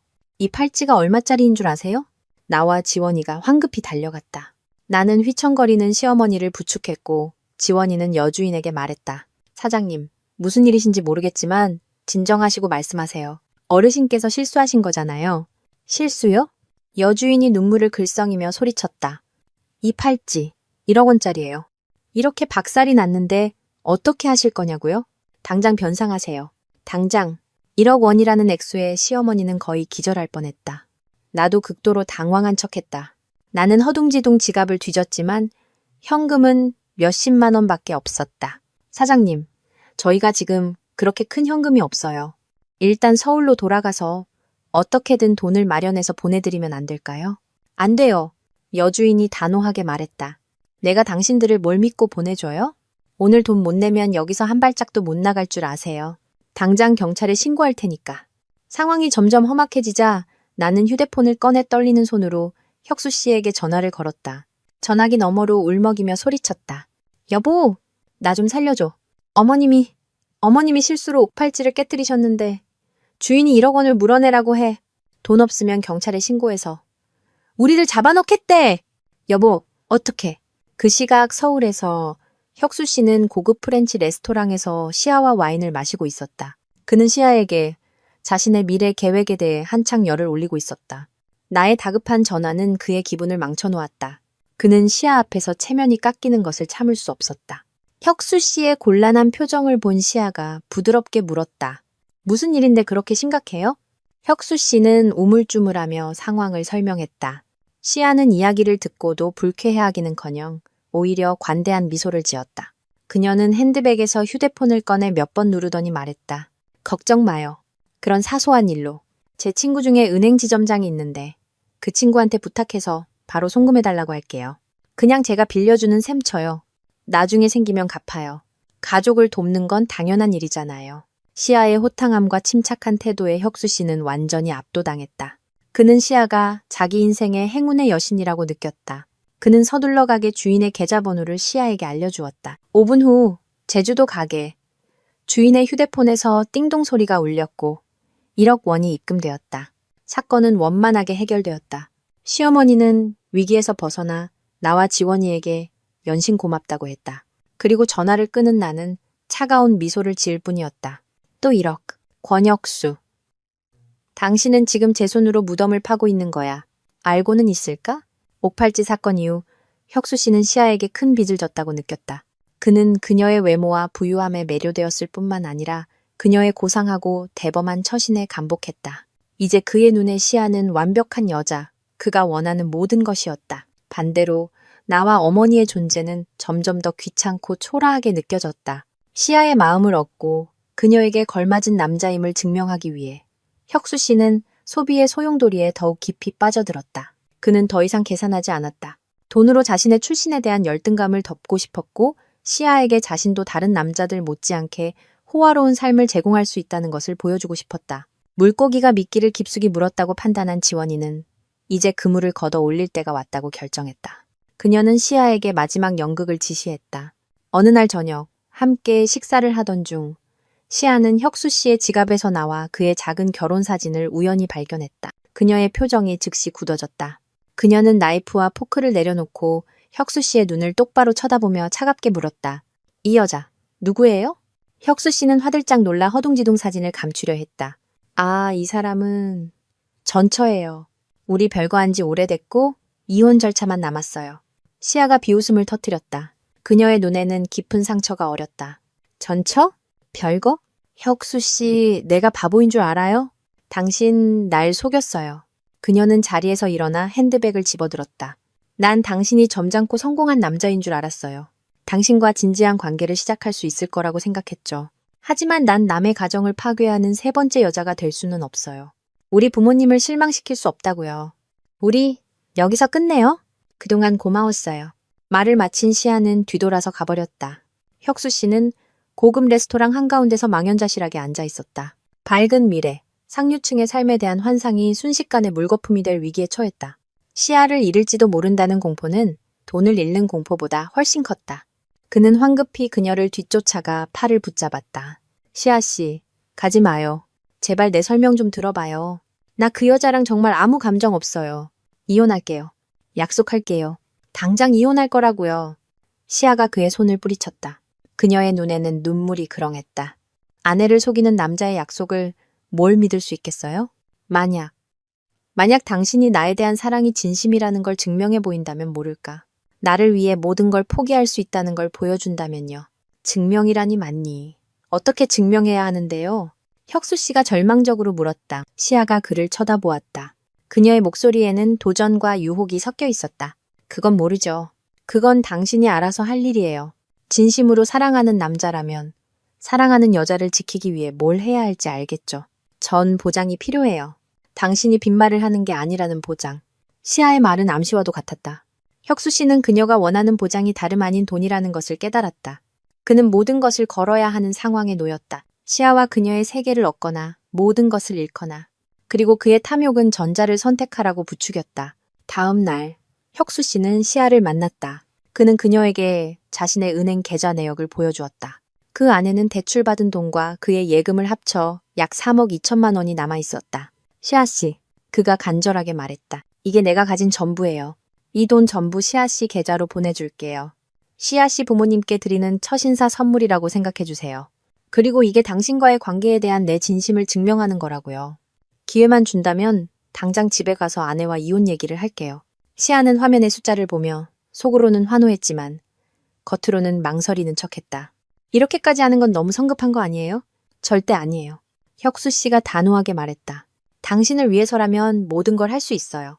그렇게 휴대폰 몇 번의 조작으로 대출금과 혁수 씨의 피 같은 돈을 합친 3억 2천만 원 전액이 지원이가 지정한 계좌로 송금되었다. 혁수 씨는 안도의 한숨을 내쉬었다. 그는 자신이 성공했다고 믿었다. 사랑을 샀고 미래를 샀다고. 그는 자신이 가진 모든 것을 제 손으로 팔아넘겼다는 사실을 꿈에도 몰랐다.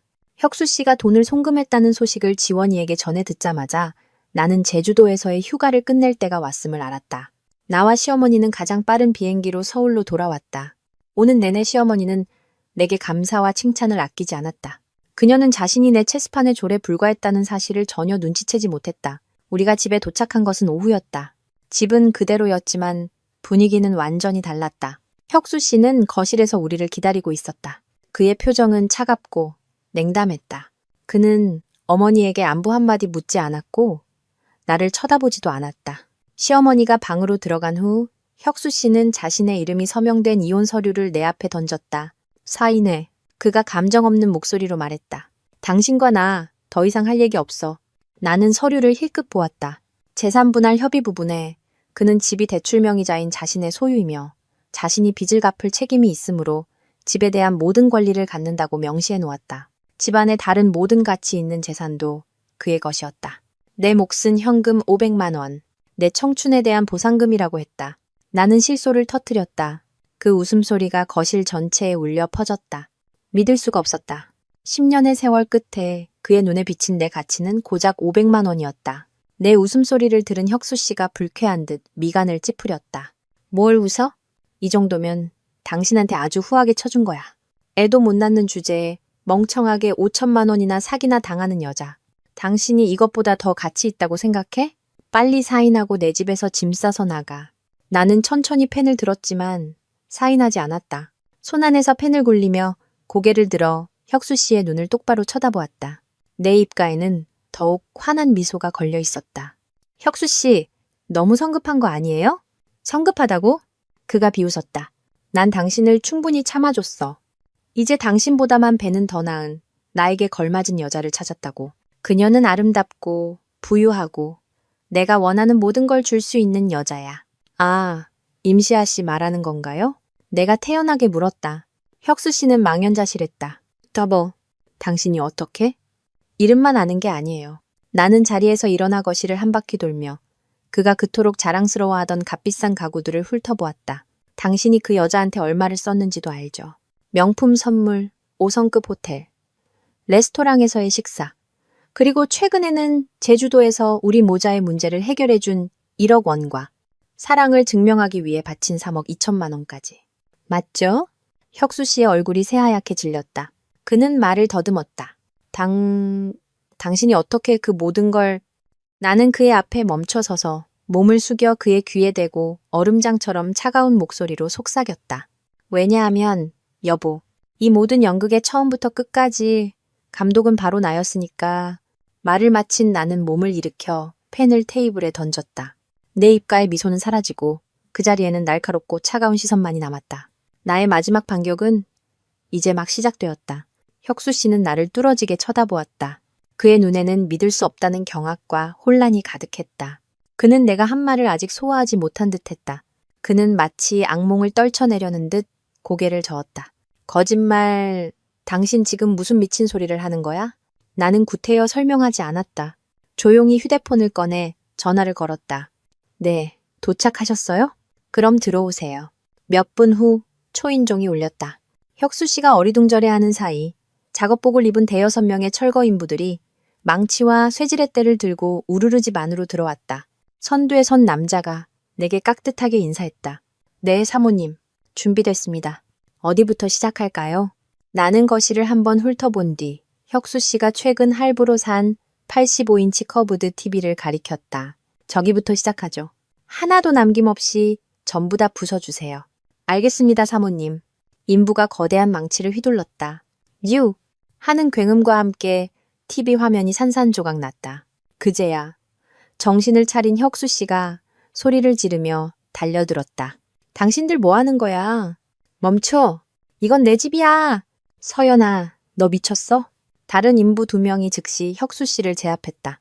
나는 천천히 그에게 다가가 잔인할 정도로 평온한 목소리로 말했다. 당신 집이라고요? 잊었나 본데 이건 혼인기간 중에 형성된 재산, 즉 공동재산이에요. 난 이 집에 있는 어떤 것도 갖고 싶지 않고 그렇다고 이걸 나눠 갖는 건 너무 복잡하잖아요. 그래서 생각했죠. 그냥 다 부숴버리는 게 가장 공평하겠다고. 당신도 그렇게 생각하지 않아요? 너.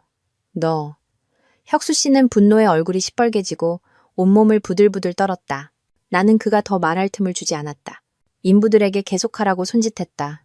집안은 파괴음으로 가득 찼다. 수입 가죽 소파는 칼로 난도질당했고 원목 식탁은 망치에 맞아 두 동강 났다. 와인셀러, 도자기, 샹들리에. 혁수 씨가 자신의 얼굴이라 여겼던 모든 것들이 그의 눈앞에서 무참히 파괴되었다. 혁수 씨는 상처 입은 짐승처럼 울부짖었다. 그는 발버둥치며 욕설을 퍼부었지만 모두 소용없었다. 거실이 폐허가 되었을 때 나는 그들에게 멈추라고 신호했다. 그리고 넉나간 표정으로 바닥에 주저앉은 혁수 씨를 향해 말했다. 아직도 내 말을 못 믿겠어요? 좋아요. 나는 모든 것을 또렷하게 설명하기 시작했다. 나는 당신이 신다은이라는 여자와 바람 피운 걸 3달 전부터 알고 있었어요. 당신이 우리 아버지께 내가 불임이라고 거짓말한 것도 알아요. 진실은 당신에게 문제가 있는데도 말이죠. 당신이 날 속여서 집을 담보로 3억 원을 대출받은 것도 알고 그 돈에 당신 예금까지 합친 3억 2천만 원이 지금 내 친구 계좌에 고스란히 들어와 있다는 것도 알아요. 당신이 그토록 쫓아다니던 재벌가 아가씨, 임시아 씨는 사실 내가 고용한 배우일 뿐이에요. 5천만 원 사기극도 내가 꾸민 거고 시어머니가 서울에 올라오신 것도 내 계획의 일부였죠. 제주도에서 옥팔찌가 깨진 것도 전부 연극이었어요. 모든 게 다 내가 계획한 일이라고요. 내 말 한마디 한마디가 망치가 되어 혁수 씨의 머리를 내리쳤다. 그의 표정은 경악에서 공포로 그리고 절망으로 변해갔다. 그는 자신이 소처럼 코가 꿰어 끌려다녔다는 것을, 제 손으로 모든 것을 적에게 바쳤다는 것을 깨달았다. 왜 이런 짓을 한 거야? 그가 고통스러운 목소리로 나를 올려다보며 물었다. 나는 그의 눈을 깊이 들여다보며 감정 없는 목소리로 말했다. 그 질문은 당신 자신에게 해야죠. 왜 나를 배신했어요? 왜 우리의 10년 세월을 그렇게 무참히 짓밟았어요? 뿌린 대로 거두는 법이에요. 혁수 씨. 나는 핸드백에서 또 다른 이혼 서류를 꺼냈다. 내가 직접 작성한 것이었다. 이제 당신에게는 두 가지 선택지가 있어요. 첫째, 이 서류에 사인하고 빈손으로 나간다. 그럼 나도 없던 일로 해주죠. 둘째, 사인하지 않는다. 그럼 난 당장 당신의 사기대출 관련 증거를 모두 은행과 당신 회사에 넘길 거예요. 사기죄로 직장에서 잘리는 건 물론이고 감방에 가게 될 거라고 믿어요. 선택해요. 혁수 씨는 서류를 보았다가 증오와 공포가 뒤섞인 눈으로 나를 보았다. 그는 내가 농담하는 것이 아니라는 것을 알았다. 그는 졌다. 처참하게 졌다. 그의 모든 퇴로는 막혔다. 마침내 그는 떨리는 손으로 펜을 집어들어 서류에 자신의 이름을 썼다. 그의 손이 너무 떨려서 글씨가 비뚤어졌다. 그가 서명을 마치자 나는 인부들에게 그를 놓아주라고 신호했다. 이제 내 집에서 나가주시죠. 아니 제 집에서요. 개인 물품 챙길 시간 5분 드릴게요. 5분 뒤에 당신에게 무슨 일이 일어나든 전 책임지지 않아요. 혁수 씨는 비틀거리며 일어섰다. 그는 아무 말 없이 침실로 올라가 작은 가방 하나를 들고 집을 나섰다. 바닥에 길게 드리워진 그의 그림자가 처량하고 외로워 보였다. 문이 닫히고 내 인생의 10년이 공식적으로 막을 내렸다. 기쁘지도 통쾌하지도 않았다. 마음속은 그저 텅 비어 있었다. 하지만 나는 알았다. 내일부터는 새로운 인생이 나를 기다리고 있다는 것을. 혁수 씨가 떠난 후 집안은 무서울 정도로 고요해졌다. 발밑에서 부서진 조각들이 밟히는 소리만 들릴 뿐이었다. 시끄러운 소리에 놀라 방에서 뛰쳐나온 시어머니는 폐허가 된 것이를 보고 그 자리에 얼어붙었다. 세상에, 이게 무슨 일이냐. 혁수는 어디 갔어? 집이 왜 이 모양이야? 나는 감정 없는 눈으로 그녀를 보았다. 혁수 씨, 갔어요. 저희 이혼했어요. 이 집은 이제부터 제 거예요.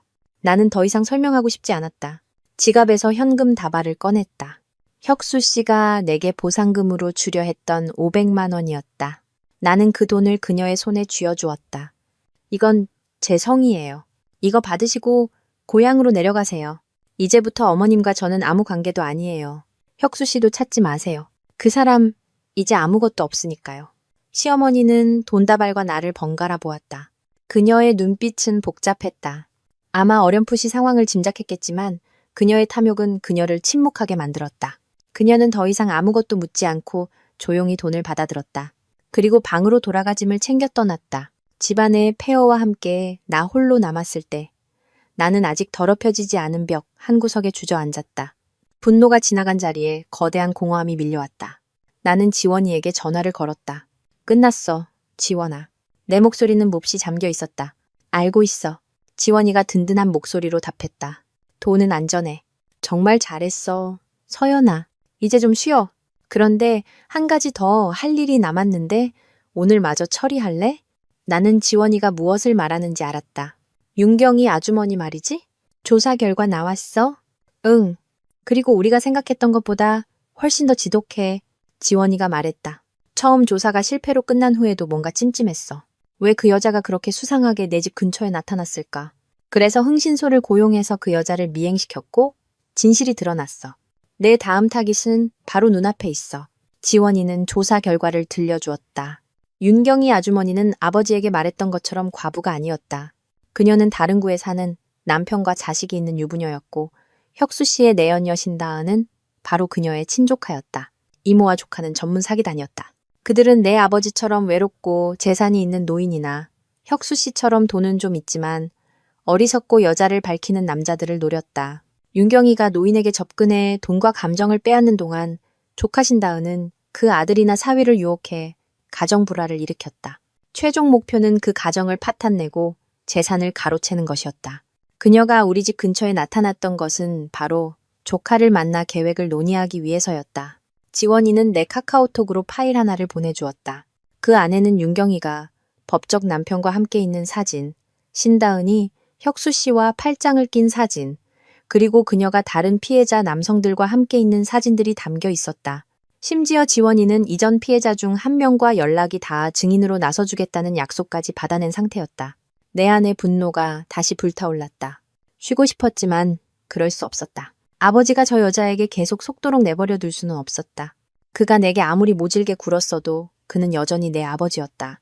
나는 자리에서 일어나 다른 옷으로 갈아입고 곧장 아버지 댁으로 차를 몰았다. 내가 도착했을 때는 해가 저문 뒤였다. 아버지는 윤경의 아주머니와 저녁 식사를 준비하고 계셨다. 분위기는 꽤 다정해 보였다. 내가 갑자기 나타나자 두 사람은 모두 놀랐다. 네가 여긴 또 어쩐 일이냐? 아버지가 쏘아붙였다. 아직도 지난번 일로 화가 나 있는 듯했다. 윤경의 아주머니는 위선적인 미소를 지으며 살갑게 굴었다. 어머, 서연이 왔구나.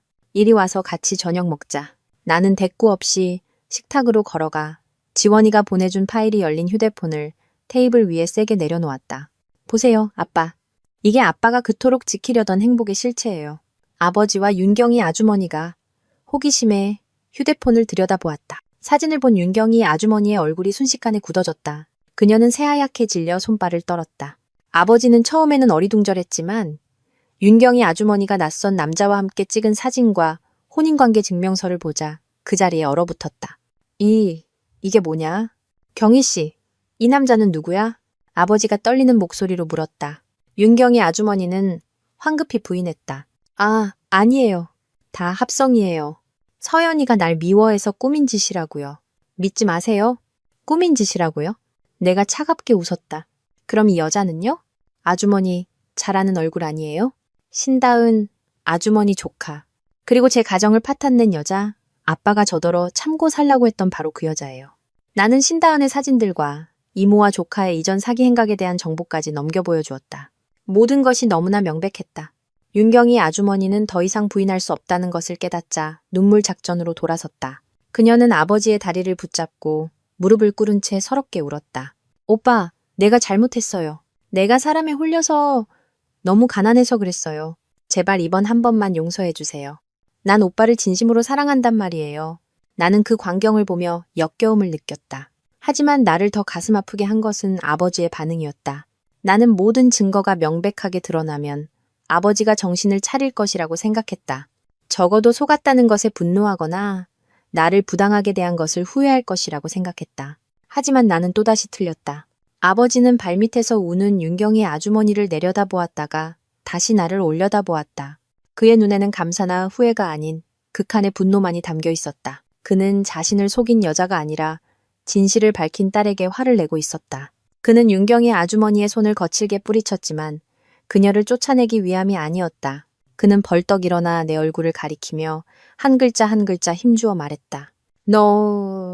다 너 때문이야. 내가 늙어서 겨우 행복 좀 찾아보겠다는데 그 꼴을 못 보겠더냐? 나는 망연자실했다. 내 귀를 의심했다. 아빠, 무슨 말씀이세요? 저 여자가 아빠를 속이고 우리 가족 전체를 속였잖아요. 저는 그냥 아빠가 저 여자의 실체를 알았으면 했을 뿐이에요. 나를 도와? 아버지가 비웃었다. 네가 뭘 도울 수 있는데? 네가 내 곁에서 하루라도 날 돌봐준 적이 있냐? 내가 밥은 먹었는지, 잠은 잘 자는지 물어본 적 있어? 맨날 사고나 치고 다니면서. 내 엄마 죽고 나서 나 혼자 외롭게 살았어. 경희 씨만이 진심으로 날 걱정해주고 챙겨줬다고. 설령 그 사람이 날 속였다고 해도 적어도 지난 몇 달간 나는 행복했어. 그런데 넌 나한테 뭘 해줬는데? 귀찮은 일만 안겨줬지. 아버지의 말 한마디 한마디가 보이지 않는 칼이 되어 이미 상처투성이인 내 심장을 더 깊이 찔렀다. 결국 그런 것이었다. 아버지에게 진실은 거짓된 행복보다 중요하지 않았다. 그는 외로운 진실과 마주하느니 차라리 즐거운 기만 속에 머물기를 원했다. 그리고 그의 친딸인 나는 그 연약한 행복을 파괴한 방해꾼이 되어버렸다. 윤경의 아주머니는 아버지가 자기 편을 들어주자 기세등등해졌다. 그녀는 일어나 아버지 등 뒤에 숨어 억울하다는 듯이 흐느꼈다. 내가 그럴 줄 알았어. 서연이가 날 싫어하는 거.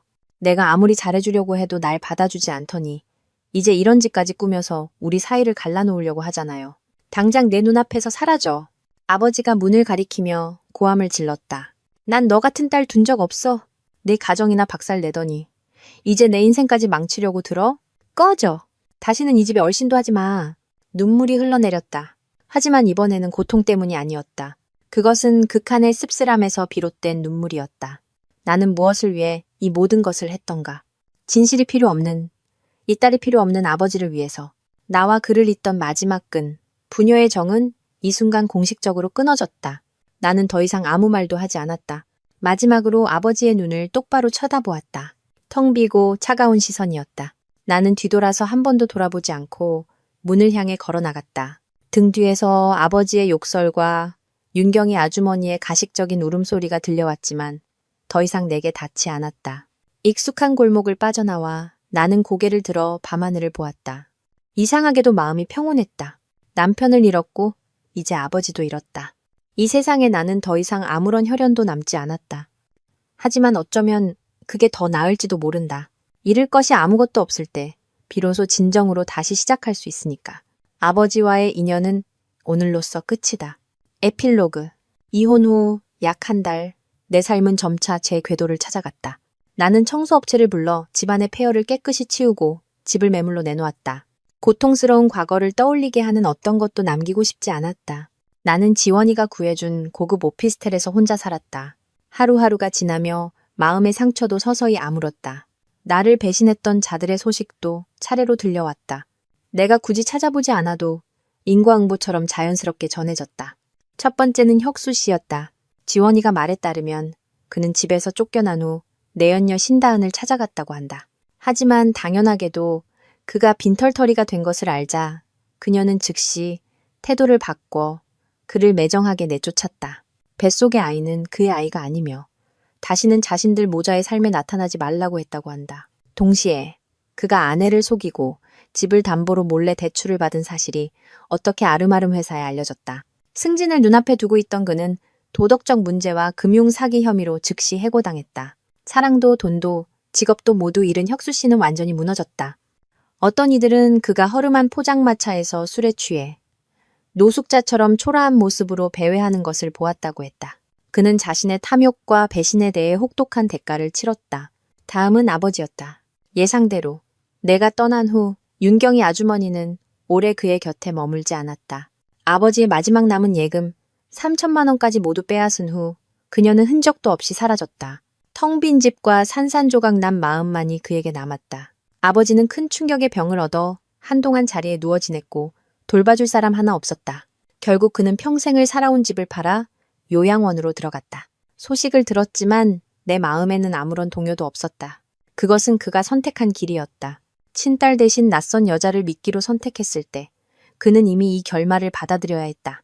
부녀의 정은 끝났고 은원 관계도 정리되었다. 이모와 조카 윤경이와 신다은은 지원이가 수집한 증거와 여러 피해자들의 공동 고소로 사기죄로 구속되었다. 법이 그들에게 합당한 처벌을 내릴 것이다. 모든 악인은 각자의 업보를 받았다. 나의 복수는 끝났지만 기쁘거나 통쾌하지는 않았다. 그저 이상할 정도로 평온한 마음뿐이었다. 나는 해야 할 일을 했고 나 자신과 짓밟힌 내 10년의 청춘을 위해 정의를 되찾았다. 이제는 나 자신을 위해 살아야 할 때였다. 집이 마침내 팔렸다. 큰돈과 어머니가 남겨주신 비밀 자산을 손에 쥔 나는 공식적으로 독립적이고 부유한 여성이 되었다. 하지만 이제 돈은 더 이상 내게 가장 중요한 것이 아니었다. 내가 갈망하는 것은 중단되었던 꿈을 다시 시작하는 것이었다. 나는 한때 대학원에서 학업을 계속해 해당 분야의 전문가가 되겠다는 꿈을 가진 우수한 학생이었다. 하지만 혁수 씨를 만나고 사랑 때문에 모든 계획을 접었다. 졸업 후 안정적인 사무직으로 취직했고 결혼 후에는 가정을 돌보는 데 전념했다. 이제 모든 속박에서 벗어난 나는 학업의 길로 돌아가기로 결심했다. 나는 대학원 입시를 준비하며 명문대학교의 석사과정에 지원했다. 잊어버린 지식이 너무 많아 처음부터 다시 공부해야 했다.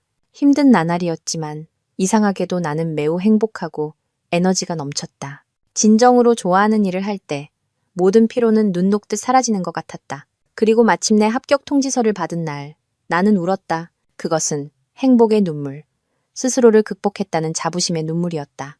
입학식 날 나는 완전히 새로운 마음으로 대학 캠퍼스를 걸었다. 황금빛 가을 햇살이 나무 그늘진 길 위에 쏟아졌고 맑은 공기 속에는 책 냄새와 짙은 꽃향기가 섞여 있었다. 주변의 젊고 활기찬 학생들의 얼굴을 보며 나는 다시 태어난 기분을 느꼈다. 나는 더 이상 과거의 서연이가 아니었다. 참고 상처받았던 아내가 아닌 자유롭고 독립적이며 꿈을 가진 새로운 사람이었다. 오래된 나무 아래 벤치에 앉아 첫 전공 서적을 읽고 있을 때 곁에서 따뜻한 목소리가 들려왔다. 실례합니다. 잠시 옆에 앉아도 될까요? 고개를 들자 나와 동갑내기로 보이는 남자가 서 있었다. 단정한 흰 셔츠에 지적인 안경을 쓴 매우 반듯해 보이는 인상이었다. 그가 나를 보며 부드럽고 진실된 미소를 지었다. 나도 모르게 미소로 답하며 고개를 끄덕이고 옆으로 자리를 옮겼다. 네, 앉으세요. 그는 아주 예의 바른 거리를 두고 내 옆에 앉았다. 그가 내 손에 들린 책을 보고 말했다. 혹시 경영학과 신입대학원생이세요? 저도 그런데. 저는 송현우라고 합니다. 만나서 반가워요. 저는 박서연이에요. 안녕하세요. 내가 답했다. 우리는 대화를 시작했다. 처음에는 조금 어색했지만 금세 편안해졌다. 그는 자신의 직업과 다시 공부하기로 결심한 이유에 대해 이야기했다. 나도 내 계획에 대해 이야기했다. 대화는 아주 부드럽고 즐거웠다. 오랜만에 처음으로 아무런 경계심 없이 남자와 대화할 수 있었다. 저녁 노을이 질 무렵 우리는 작별 인사를 했다. 떠나기 전 그가 뒤돌아서며 내게 말했다. 수업에서 다시 뵐 수 있으면 좋겠네요. 나는 미소 지으며 고개를 끄덕였다. 멀어지는 그의 뒷모습을 보며 마음속에 평온한 감정이 피어올랐다. 미래가 어떻게 될지, 이 관계가 어디로 향할지는 알 수 없었다. 하지만 한 가지는 확실했다. 내 인생의 새로운 장이 진정으로 시작되었다는 것을. 자유와 기쁨, 그리고 희망으로 내가 직접 써내려갈 새로운 장이